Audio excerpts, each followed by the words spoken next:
Good morning all of you. चलिए बेटा, class 8A and B आज हम लोगों को मोरल 8 पढ़ना है बेटा। So all of you take out your moral 8 book and turn page number 47। All of you take out your moral 8 book and turn page number 47, chapter 12, पाठ 12। बेटा please अपना माइक बंद कर लीजिए। भव्या सिंह। वर्ण व्यवस्था का स्वरूप, चैप्टर 12 है, पाठ 12 है, वर्ण व्यवस्था का स्वरूप। तो चलिए बेटा शुरू करते हैं। वैदिक जीवन में मनुष्य की सामाजिक तथा व्यक्तिगत उन्नति को ध्यान में रखकर दो प्रकार की व्यवस्था का निर्माण किया गया है। वैदिक जीवन में मनुष्य की सामाजिक तथा व्यक्तिगत उन्नति को ध्यान में रखकर दो प्रकार की व्यवस्था का निर्माण किया गया है। ये व्यवस्थाएं दो प्रकार की व्यवस्था का निर्माण किया गया है। ये व्यवस्थाएं कौन कौन है? पहला है वर्ण व्यवस्था और दूसरा है आश्रम व्यवस्था। तो वैदिक जीवन में मनुष्य की सामाजिक तथा व्यक्तिगत उन्नति को ध्यान में रखकर दो व्यवस्थाओं का निर्माण किया गया है। पहला है वर्ण व्यवस्था और दूसरा है आश्रम व्यवस्था। तो इनमें से प्रथम का मतलब वर्ण व्यवस्था का संबंध मनुष्य की सामाजिक उन्नति से है और दूसरे का संबंध, दूसरा मीन्स आश्रम व्यवस्था का संबंध व्यक्तिगत उन्नति से है। तो वैदिक जीवन में मनुष्य के व्यक्तिगत और सामाजिक उन्नति के लिए दो प्रकार की व्यवस्था का निर्माण किया गया है। ये पहला है वर्ण व्यवस्था और दूसरा है आश्रम व्यवस्था। तो इनमें से प्रथम व्यवस्था अर्थात वर्ण व्यवस्था का संबंध मनुष्य की सामाजिक उन्नति से है। वर्ण व्यवस्था का संबंध मनुष्य की सामाजिक उन्नति से है और आश्रम व्यवस्था का संबंध मनुष्य की व्यक्तिगत उन्नति से है। तो आज हम लोग पढ़ेंगे वर्ण व्यवस्था का स्वरूप। तो वैदिक जीवन में मनुष्य की सामाजिक तथा व्यक्तिगत उन्नति के लिए दो प्रकार की व्यवस्थाओं का निर्माण किया गया है। पहला है वर्ण व्यवस्था और दूसरा है आश्रम व्यवस्था। तो वर्ण व्यवस्था का संबंध मनुष्य की सामाजिक उन्नति से है और आश्रम व्यवस्था का संबंध मनुष्य की व्यक्तिगत उन्नति से है। तो वर्ण कितने हैं बेटा? वर्ण कितने हैं? वर्ण 4 हैं। वर्ण कितने हैं? वर्ण 4 हैं। हाँ, ब्राह्मण, क्षत्रिय, वैश्य और शूद्र। वर्ण 4 हैं, ब्राह्मण, क्षत्रिय, वैश्य और शूद्र।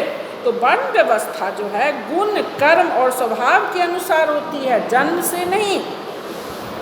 ये जो वर्ण व्यवस्था है ये व्यक्ति के स्वभाव के अनुसार और कर्म के अनुसार निर्धारित होती है, जन्म के अनुसार नहीं।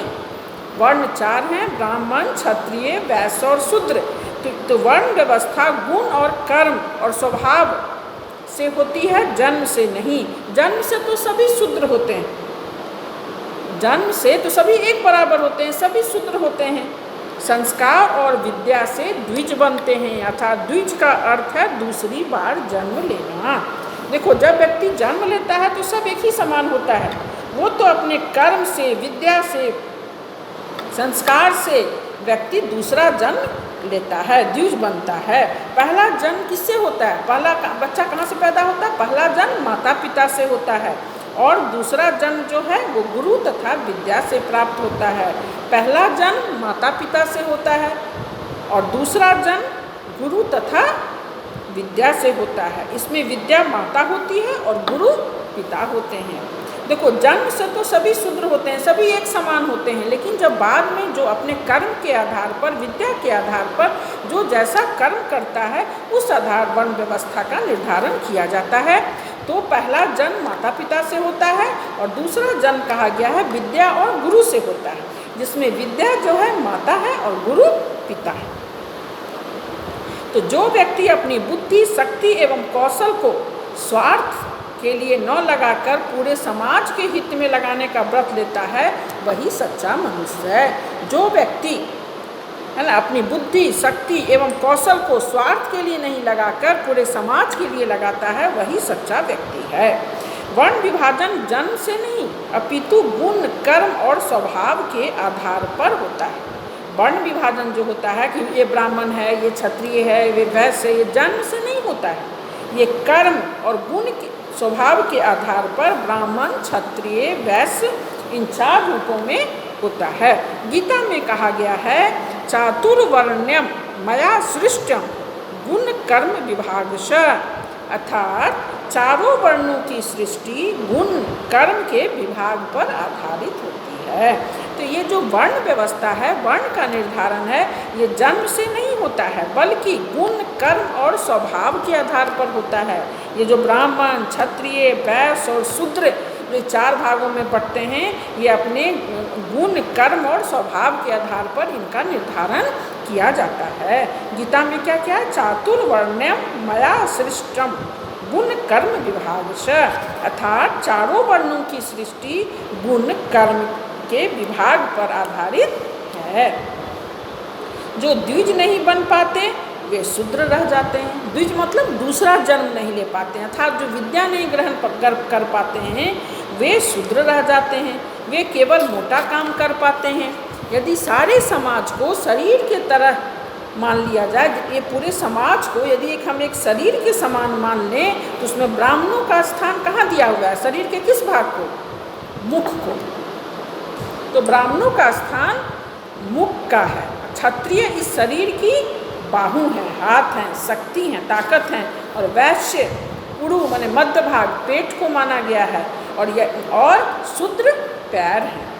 यही बात वेद में कही गई है, ब्राह्मणस्य मुखम आसीद बहु राजन्य कृत उरु तदस्य यद द्वैश्य पदभ्याम शूद्रो जायत, अर्थात हमारे शरीर की 5 ज्ञानेंद्रियां मुख भाग में स्थित है। हमारी जो ज्ञानेंद्रियां हैं कहाँ पे हैं? मुख में है, मुख में स्थित है। आँख, कान, नाक, त्वचा, जीवा, तो हमारे शरीर की 5 ज्ञानेंद्रियां मुख में स्थित हैं। कान से हम सुनते हैं, त्वचा से हम सर्दी गर्मी का एहसास करते हैं, चिकना खुरदरा आदि स्पर्श करते हैं, आँखों से हम देखते हैं ऊंचा नीचा, छोटा बड़ा, काला और सीधा, और रसना जीभ से हम स्वाद लेते हैं, मीठा है, खट्टा है, अच्छा है, बुरा है, और नाक से हम सुगंध लेते हैं, सांस लेते हैं, दुर्गंध सुगंध सब हम कहाँ से हमको मिलता है? नाक से। तो हमारी 5 ज्ञानेंद्रियां मुख में अवस्थित है। मुख का यह भाग जो कुछ सुनता है, छूता है, देखता है, चखता है या सुनता है वह केवल मुख के लिए है। उसका लाभ वह सारे शरीर को देता है। हमारी जो 5 ज्ञानेंद्रियां हैं, हम आँख है हमारे मुख में स्थित है, आँख से हम देखते हैं तो इसका लाभ हम सारे अपने शरीर को देते हैं ना, उसी अनुसार हम काम करते हैं, उसी अनुसार चलते हैं। कान से सुनते हैं तो सुनने के बाद हम उसी अनुसार उसको सुनने का लाभ हम सारे शरीर को देते हैं। केवल इसी प्रकार समाज में जो लोग ज्ञान प्रधान हैं और उसका उपयोग वे सारे समाज के लिए करते हैं, ब्राह्मण कहे वही ब्राह्मण कहे जाने योग्य हैं। बोले कि हम समाज को शरीर की तरह मान लें तो ब्राह्मण का स्थान मुख से है। तो हमारी 5 ज्ञानेंद्रियां जो है मुख में अवस्थित है। आँख से देखते हैं, नाक से हम दुर्गंध सुगंध लेते हैं, कान से सुनते हैं, जीवा से टेस्ट स्वाद लेते हैं, त्वचा से स्पर्श करते हैं, लेकिन उसका हम सब शरीर के सारे भाग को हम उसकी सुविधा प्रदान करते हैं। उसी प्रकार ब्राह्मण जो होते हैं, समाज में जो लोग ज्ञान प्रधान होते हैं, ब्राह्मण होते हैं, उसका उपयोग वो सारे समाज के हित के लिए करते हैं, सिर्फ वो अपने हित के लिए नहीं करते हैं। ये वही ब्राह्मण कहे जाने योग्य हैं। ज्ञान पाने के लिए तपस्या और साधना करनी पड़ती है। इस प्रकार ब्राह्मण लोग तपस्वी और साधक होते हैं, है ना। हमारे शरीर में भी सबसे तपस्वी साधक निर्लोभ मुखी है। सारे शरीर को हम कीमती वस्त्रों से, जूतों से सजा कर रखते हैं, किंतु मुख वाला भाग जो है वो तो नंगा ही रहता है। मुख को हम ढकते हैं? नहीं रखते हैं। वो तो अभी बीमारी आई है तो हम अपने मुख को, नाक को ढक के रखते हैं मास्क से। मुख हमारा नंगा ही रहता है। सर्दी गर्मी धूप छाँ सब सहन करता है, पर यह भाग सबसे ऊपर है और सबसे अधिक इज्जत पाता है। ब्राह्मण को भी समाज में सबसे अधिक इज्जत दिया गया है। क्षत्रिय को समाज में बाहु में हाथ, क्योंकि वो रक्षा करता है। क्षत्रियों को समाज में बाहुओं का स्थान प्राप्त है। बाहु शरीर की रक्षा करते हैं। देखो ना, कहीं भी हमें चोट लगता है तो हमें कांटा गड़ जाता है तो हम किस चीज़ से निकालते हैं? अपने हाथ से निकालते हैं। यदि हमको कोई मारना तो हम अपने आप को बचाते हैं तो हाथ से बचाते हैं। सिर से पांव तक शरीर में कोई स्थान ऐसा नहीं है जिसके रक्षार्थ हमारी बाहु, हमारी हाथ नहीं पहुंचती है। सिर पर पड़ने वाले पत्थर को हाथ से हम रोकते हैं, कांटों को हम हाथ से निकालते हैं, लाठियों की चोट को भी हम तब तक रोकते रहते हैं जब तक वह सुई न टूट जाए। इस प्रकार समाज में शक्ति संपन्न ऐसे लोग होते हैं जो अपनी शक्ति का प्रयोग स्वार्थ के लिए न करके पूरे समाज के लिए करते हैं, वे क्षत्रिय हैं। तो समाज के शासन का अधिकार क्षत्रिय को है। समाज की सुरक्षा तथा न्याय के बीच का अधिकार क्षत्रियों को दिया गया है। सच्चे क्षत्रियों द्वारा ही भूमि पर सुरक्षा तथा न्याय की व्यवस्था बनी रह सकती है। पहला हो गया ब्राह्मण, दूसरा वैश्य। ब्राह्मण का स्थान मुख को दिया गया है, वैश्य का बाहु, क्षत्रिय को बाहु की संज्ञा दी गई है। तीसरा है वैश्य। वैश्य इस समाज के उरु हैं। उरु अर्थात पेट हैं। पेट और कमर इसी भाग के अंतर्गत आता है। शरीर का यह भाग अन्न, जल, वायु ग्रहण करता है और उन्हें रस और जीवन शक्ति बनाकर रुधिर में ब्लड, खून के द्वारा सारे शरीर में पहुंचाता है। तो वैश्य जो है बनिया, वे हमें अनाज प्रदान करता है, खाना पहुंचाता है। उसकी संज्ञा पेट से की गई है, उरु से की गई है। जिस प्रकार हम अपना भोजन करते हैं, पेट में विभिन्न प्रकार के भोज्य पदार्थ ग्रहण करते हैं, लेकिन हम सिर्फ उसे अपने पेट तक ही सीमित नहीं रहते हैं। वह जब हमें फायदा करता है, वो खून, ब्लड बनता है, वह ब्लड सारे शरीर में जाता है, सारे शरीर को उससे फायदा पहुंचता है। इसी प्रकार सारे समाज को सुखी समृद्ध बनाने का जिन्होंने व्रत लिया है वे वैश्य हैं। कृषि, व्यापार तथा कला कौशल के माध्यम से वे समाज को संपन्न बनाने का संकल्प लेते हैं या व्रत लेते हैं कि समाज का कोई भी सदस्य भूखा, नंगा, आवासहीन नहीं रहे, सबको रोटी, कपड़ा, आवास मिले। यह दायित्व किसका है? वैश्य का है। रोटी, कपड़ा और मकान देने का दायित्व वैश्य का है। जो कुछ खाया जाता है वह सभी पेट में पहुंचता है, किंतु पेट उसे अपने पास नहीं रखकर पाचन क्रिया द्वारा शरीर के सभी अंगों में पहुंचाता है। होठों को मुलायम बनाए रखने, हड्डियों को मजबूत बनाने में, पैरों को वेग प्रदान करने का दायित्व पेट को ही है। इस प्रकार वैश्य भी अपने साथ हम 3 वर्णों के पालन पोषण का दायित्व संभालता है। जो लोग अपने गुण, कर्म और स्वभाव के अनुसार द्विज नहीं हो पाते हैं, अर्थात विद्या ग्रहण नहीं कर पाते हैं, वे शूद्र ही रह जाते हैं। तो समाज के लिए शूद्र भी उपेक्षणीय नहीं है। शरीर के किस हिस्से को शूद्र की संज्ञा दी गई है? पैर को। तो हमारे शरीर में पैर का महत्व कम है क्या? हम पैर नहीं रहेगा तो हम सारे शरीर का बोझ कौन उठाता है? पैर ही न उठाता है। पैर नहीं रहेगा तो हम खड़े ही नहीं हो पाएंगे, है ना।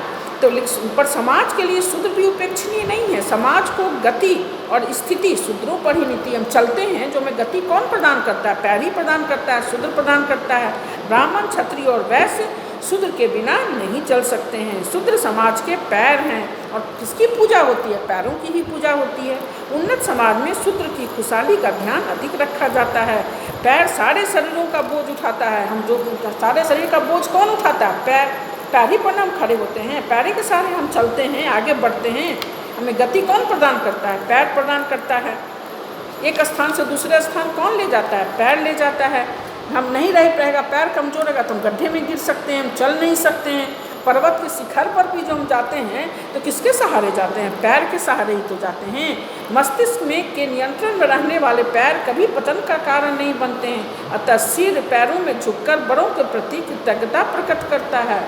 हम लोग झुक के प्रणाम करते हैं पैर में ही। उपनिषद में शूद्र वर्ण को पालक कहा गया है। उपनिषद में शूद्र वर्ण को क्या कहा गया है? पालक। पृथ्वी पालक है, माता और माता पालन करती हैं, इन्हें भी शूद्र कहा गया है। माता को भी शूद्र कहा गया है। पृथ्वी और माता लोगों का पालन करती है। माँ और पृथ्वी का अनादर कोई कर सकता है? नहीं कर सकता है। तो शूद्र का अर्थ है सेवा करना। शूद्र का अर्थ है सेवा करना। किसी भी समाज को प्रतिष्ठित स्थिति में रखने तथा उन्नतिशील बनाने में शूद्रों का महत्व सर्वाधिक होता है। उनके इसी महत्व का ध्यान रखकर समाज की ओर से शूद्रों को रोटी, कपड़ा, मकान आदि मूलभूत आवश्यकताओं की चिंता से सर्वथा मुक्ति दी गई थी। सेवा का ऋण कृतज्ञता से ही उतारा जा सकता है। आज के समाज में जन्मगत जाति की स्थिति देखकर वर्णों के वास्तविक स्वरूप का अनुमान लगाना कठिन हो गया है।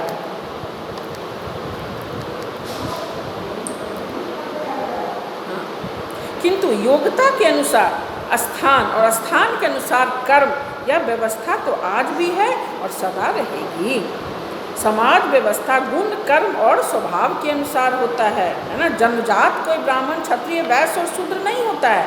ब्राह्मण क्षत्रिय वैश्य और शूद्र अपने स्वभाव के अनुसार और गुण के आधार कर्म के आधार पर होता है। ये चार वर्ण प्रत्येक देश और समाज के लिए आवश्यक हैं। इनके बिना राष्ट्र में सुव्यवस्था नहीं हो सकती है। आधुनिक भाषा में इनका नामकरण किस प्रकार किया गया है? ब्राह्मण को शिक्षक, वैश्य को रक्षक, शूद्र को क्षत्रिय को रक्षक, ब्राह्मण को शिक्षक, क्षत्रिय को रक्षक, वैश्य को पोषक और शूद्र को सेवक। कर्मचारियों की प्रथम, द्वितीय, तृतीय तथा चतुर्थ श्रेणी वर्ण व्यवस्था का ही आधुनिक रूप है। ये श्रेणियां जन्म के आधार पर नहीं, गुण कर्म स्वभाव अर्थात मेरिट के आधार पर बनती है। इसी प्रकार वर्ण व्यवस्था भी मेरिट पर आधारित थी। जन्म से जो जातियां आज भारत में हैं वे राजनीतिक गुट बनने लगे। स्वामी दयानंद, स्वामी विवेकानंद, महात्मा गांधी आदि महापुरुषों ने जन्मजात जाति का विरोध किया था। जन्मजात जाति तो मनुष्य है, जब जन्म लेता है चाहे वो किसी के घर में जन्म ले, ब्राह्मण के घर में, क्षत्रिय के घर में, वैश्य के घर में, वो तो सब एक बराबर होता है। सब स्वभाव से जन्म से शुद्ध ही होते हैं।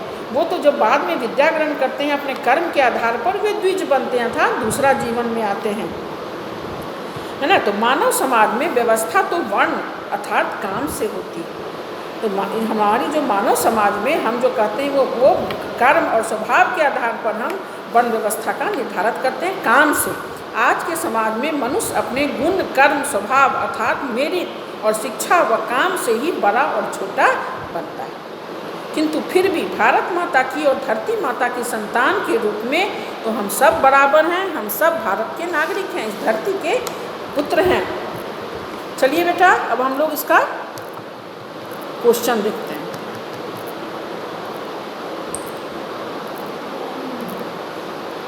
चलिए all of U turn page number 51। सभी बच्चे पेज नंबर 51 निकाल लीजिए, एक पेंसिल निकाल लीजिए, आप अंडरलाइन कर लीजिएगा क्वेश्चन का आंसर। चारों वर्णों में ब्राह्मण को समाज रूपी शरीर का मुख क्यों बताया गया है? कोई बोलेगा? एनीवन? बोलो बोलो बेटा। एक आदमी तपस्या और साधना करनी पड़ती है। इस प्रकार ब्राह्मण लोग तपस्वी और साधक होते हैं। हमारे शरीर में भी सबसे तपस्वी साधक के लोग मुखी हैं, इसलिए चारों वर्णों में ब्राह्मण को समाज रूपी शरीर का मुख बताया गया है। चारों वर्णों में ब्राह्मण को समाज रूपी शरीर का मुख क्यों बताया गया है? इसका देखो बेटा पेज नंबर 48 का सेकेंड पैराग्राफ जो है, श्लोक के बाद हमारे शरीर की पांचों ज्ञान इंद्रियां जो मुख्य भाग हैं, जो मुख्य चीज़ हैं, वो हमारे मुख में ही स्थित है। तो इसी प्रकार सब जो हैं हमारे मुख में पांचों ज्ञान इंद्रियां आँख, कान, नाक, जीवा, त्वचा सब तो हमारे मुख में ही स्थित है। इसीलिए इसी प्रकार समाज में जो लोग ज्ञान प्रधान होते हैं उसका उपयोग सारे समाज के हित के लिए करते हैं, वे ब्राह्मण कहे जाने योग्य हैं। इसलिए शरीर में मुख का स्थान, ब्राह्मण को मुख का स्थान दिया गया है। क्यों? क्योंकि हमारे शरीर का भी सबसे महत्वपूर्ण भाग तो मुख ही है। हमारी पांचों ज्ञान इंद्रियां मुख ही में अवस्थित है। तो ब्राह्मण का काम है समाज को ज्ञान प्रदान करना। साधक जो साधक होते हैं, ज्ञान तपस्वी होते हैं, ज्ञानी होते हैं, तो वही सारे समाज को अपना ज्ञान प्रदान करते हैं। तो पेज नंबर 48 का सेकेंड पैराग्राफ आंसर नंबर 1 है। और कोई बोलना चाह रहे हो? बोलो, कौन बोलना चाह रहे हो? हाँ बोलो। ज्ञान पाने के लिए तपस्या और साधना करनी पड़ती है। इस प्रकार ब्राह्मण लोग तपस्वी और साधक होते हैं। हमारे शरीर में भी सबसे तपस्वी साधक में लोग भी है। सारे शरीर को हम कीमती वस्तुओं से से सजा कर रखते हैं, किंतु वाला भाग नंगा रहता है। सर्दी कर भी पूछता है, सब कुछ सहन करते हुए भी वे शरीर के सभी भागों को सुविधा। उसी प्रकार ब्राह्मण भी समाज में सबसे अधिक क्यों सम्मान दिया गया? क्योंकि वो तपस्वी साधक होते हैं, सबों को ज्ञान प्रदान करते हैं। तो पेज नंबर 48 का सेकेंड और थर्ड पैराग्राफ से आप आंसर 1 लिखिएगा। उसके बाद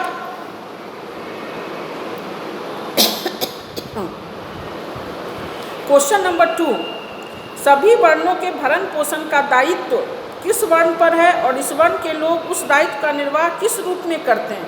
कोई बोलोगे? सभी वर्णों के भरण पोषण का दायित्व वैश्य वर्ण पर है। कृषि, व्यापार तथा कला कौशल के माध्यम से इस वर्ण के लोग उस दायित्व का निर्वाह करते हैं। Very good, well done.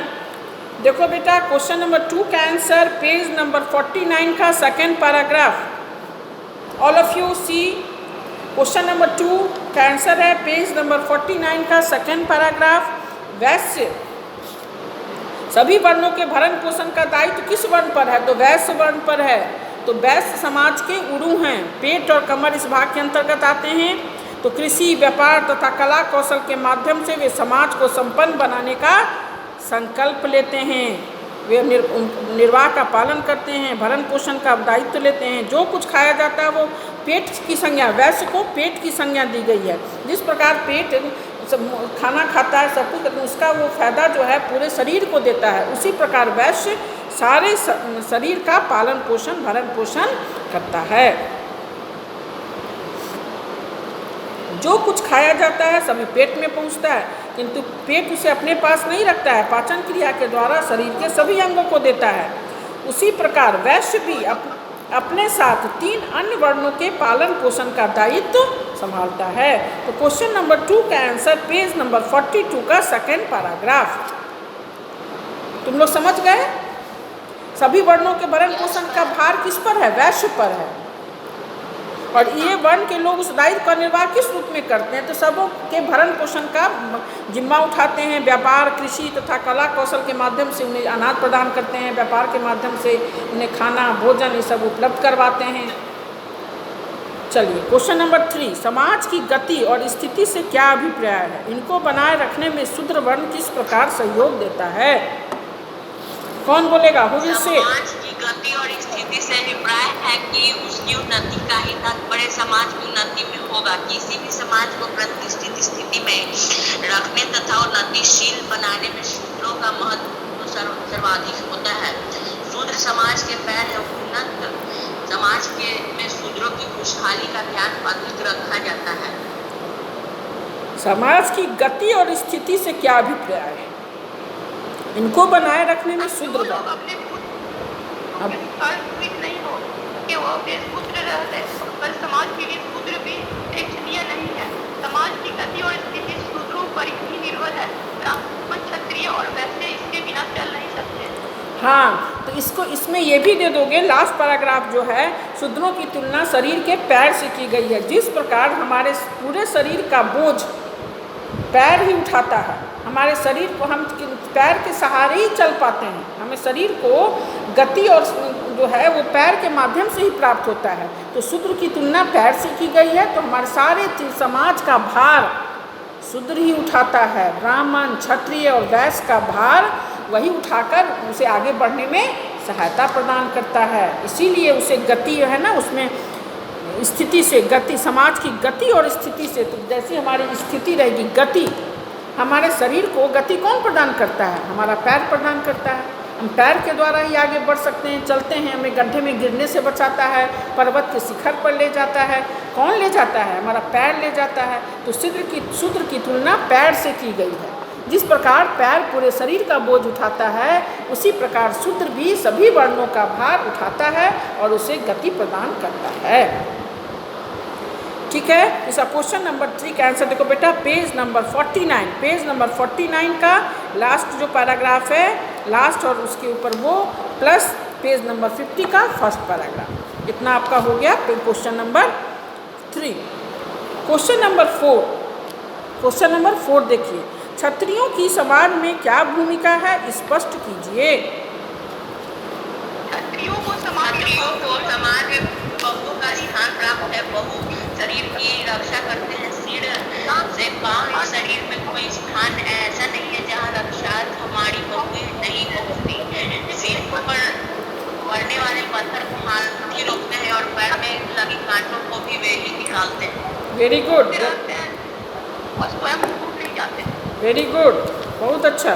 क्षत्रियों के समाज में क्या भूमिका है, स्पष्ट कीजिए। तो देखिए बेटा, पेज नंबर 48 का लास्ट पैराग्राफ और पेज नंबर 49 का फर्स्ट पैराग्राफ, ये आंसर 4 है।